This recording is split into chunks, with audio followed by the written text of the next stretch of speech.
നല്ല സോഫ്റ്റ് ആണ് ക്രിസ്പി വെള്ളപ്പാണ് ഉണ്ടാക്കുന്നത്. അതിന് 1 കപ്പ് പച്ചരി വേണോ, വാഷ് ചെയ്ത് സോക്ക് ചെയ്തതാണ്. അതിന് നമുക്ക് 1/2 കപ്പ് കോക്കനട്ട് എടുക്കാം, 1/2 കപ്പ് ചോറും. ഇനി നമുക്ക് ഗ്രൈൻഡ് ചെയ്താലോ.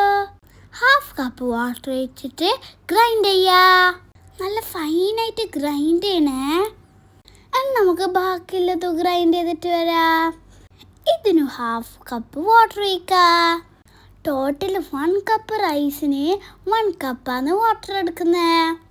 ഇനി നമുക്ക് ഇതിലേക്ക് ആവശ്യത്തെ സോൾട്ട് ഇടാം. 1 സ്പൂൺ ഷുഗറും 1/2 സ്പൂൺ ഇൻസ്റ്റൻറ്റ് ഈസ്റ്റ് ആഡ് ചെയ്യാം. ഒന്നും കൂടി നമുക്ക് ഗ്രൈൻഡ് ചെയ്തിട്ട് വരാം. ഇനി നമുക്ക് ഇതിനെ ലിഡ് ക്ലോസ് ചെയ്തിട്ട് റെസ്റ്റ് ചെയ്യാൻ വെക്കാം.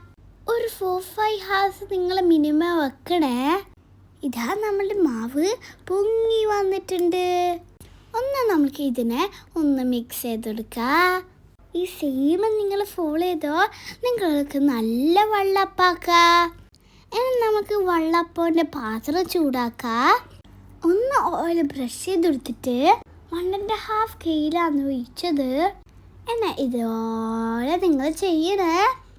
സൈഡിലെല്ലാം ആക്കിയിട്ട് നമുക്ക് ലിഡ് ക്ലോസ് ചെയ്ത് വെക്കാം. ഒരു മീഡിയം ഫ്ലേവിലാണ് നിങ്ങൾ കുക്ക് ചെയ്യാൻ വെക്കണ്ടേ. 1 കപ്പ് പച്ചരിന് നമുക്ക് 10 വെള്ളപ്പം ഉണ്ടാക്കാട്ടാ. ഇതാ നമ്മളുടെ വെള്ളപ്പം റെഡിയായി വരുന്നുണ്ട്. സൈഡ് നല്ല ക്രിസ്പിയും മിഡിലെല്ലാം നല്ല ഫ്ലഫിയും നല്ല ടേസ്റ്റ് ഇല്ലേ. സൂപ്പർ വെള്ളപ്പാണിത്. നിങ്ങൾ ഇതുപോലെ ട്രൈ ചെയ്ത് നോക്കണേ. എത്ര ഈസിയുള്ള റെസിപ്പിയാ. എല്ലാവർക്കും ഇഷ്ടമില്ല അപ്പല്ലേ ഇത്.